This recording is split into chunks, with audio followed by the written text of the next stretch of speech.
এবার মাকে জিজ্ঞেস করলাম, মা তুমি না সেই মা সামান্য একটা সুইয়ের ব্যথার জন্য তুমি চিৎকার করে উঠেছিলা, তুমি না সেই মা সামান্য একটা তেলাপোকা দেখলে লাফ দিতা, তুমি না সেই মা টিকটিকি দেখলে এই দিক থেকে ওদিকে দৌড় দিতা, তুমি না সেই মা অন্ধকারে তুমি বসতে পারতা না ভয়ের জন্য, আজকে তুমি নিজের জানের রিস্ক নিয়ে নিলা। তখন মা উত্তর দেয়, সন্তানের চেহারাটা এক নজর দেখার জন্য, সন্তানের চেহারাটা এক নজর দেখার জন্য।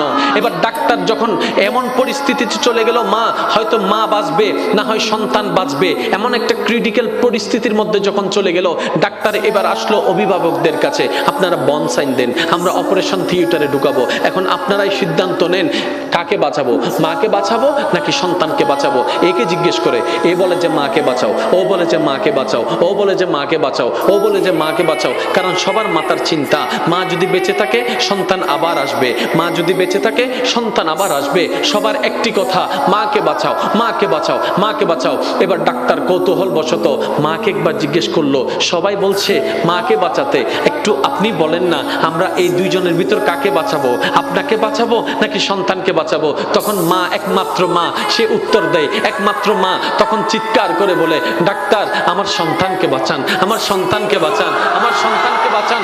ডাক্তার অবাক হয়ে তাকায় রইল, সবাই বলছে আপনার কথা, আপনি বেঁচে থাকলে তো সন্তান আরেকটা আসবে, আপনি কেন সন্তানের কথা বলছেন। এবার মা দুই চোখের পানি ছেড়ে দিয়ে বলে, আমি তো দেখেছি সূর্য কেমন, আমার সন্তান তো এখনো দেখেনি, আমি তো চাঁদকে দেখেছি, আমার মা সন্তান তো চাঁদকে দেখেনি, আমি তো খাবার খেয়েছি, আমার সন্তান তো এখনো খাবার খায়নি, আমি তো দুনিয়া দেখেছি, তারা তো এখনো দুনিয়া দেখেনি, আমি তো এগুলা দেখেছি, তারা তো সেগুলা দেখেনি, আমি তো এগুলা দেখেছি, তারা তো ওগুলা দেখেনি, আমি তো এগুলা খেয়েছি, তারা ওগুলা খায় নাই, আমি দুনিয়া দেখেছি, আমার সন্তান এখনো দুনিয়া দেখেনি।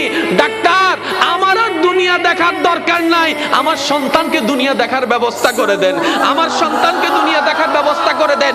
একজন মা সন্তানের প্রতি এই মায়া, ওই 1% ভালোবাসার অংশ, 1% ভালোবাসার অংশ।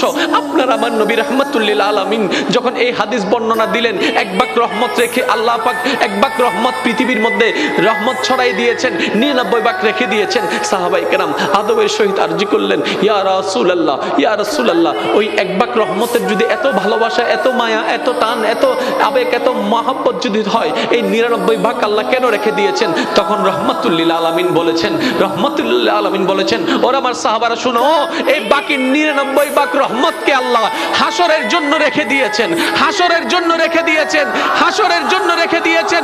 সাহাবায়ে কেরাম বলে, ইয়া রাসূলুল্লাহ, এই 99 রহমত কেন রেখে দিয়েছেন? তখন নবী বলে, এই হাসরের মধ্যে যখন সবাই উপস্থিত হবে, পাপীরা যখন কান্নাকাটি করবে, তখন আল্লাহ 99 ভাগ রহমতকে উন্মুক্ত করে দিবেন শুধু বান্দাদেরকে জাহান্নামী থেকে জান্নাতি করে দেওয়ার জন্য। সুবহানাল্লাহ।